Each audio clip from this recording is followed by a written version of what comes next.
Hi friends, ఎంతో tasty and స్పైసీగా ఉండే క్రిస్పీ కార్న్ ప్రాసెస్ అయితే చూసేద్దాం రండి. దీనికి కావాల్సిన ఇంగ్రీడియంట్స్ కోసం నెక్స్ట్ ప్రాసెస్లో ఎక్స్ప్లెయిన్ చేస్తా. లేట్ ఎందుకు మరి, స్టార్ట్ చేసేద్దాం రండి. ఫస్ట్ అయితే ఒక బౌల్లో వాటర్ వేసుకొని హీట్ చేసుకుందాం. అందులో మనం ఆల్రెడీ ఒలిచి పెట్టుకున్న స్వీట్ కార్న్ని వేసి కొంచెం ఆయిల్ అండ్ సరిపడా కొంచెం సాల్ట్ వేసుకోండి. కొన్ని రీజన్స్ వల్ల అయితే వీడియోస్ అప్లోడ్ చేయడం కుదరలేదు, బట్ ఇప్పటి నుంచి అయితే కంటిన్యూస్గా చేస్తాను. ఆ రీజన్స్ ఏంటి అనేది నెక్స్ట్ వీడియోస్లో అప్లోడ్ చేస్తాను. అలా ఒకసారి కలుపుకొని మూత పెట్టి ఉడకనిద్దాం.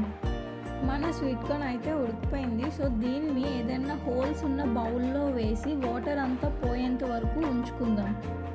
వాటర్ మొత్తం పోయినాక ఒక మిక్సింగ్ బౌల్లో ఉడికిన స్వీట్ కార్న్ని వేసుకుందాం.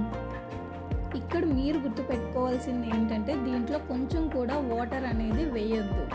స్వీట్ కార్న్కి పట్టేంత కార్న్ ఫ్లోర్ అండ్ కొంచెం సాల్ట్, కొంచెం కారపొడి వేసి ఏదైనా స్పూన్తో కానీ ఫోర్క్తో కానీ అలా మిక్స్ చేసుకోండి.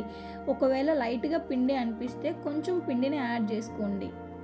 స్వీట్ కార్న్ మిక్స్ అయితే రెడీ అయిపోయింది. ఇప్పుడు వేరే బౌల్లో ఆయిల్ వేసుకొని హీట్ అవ్వనివ్వండి.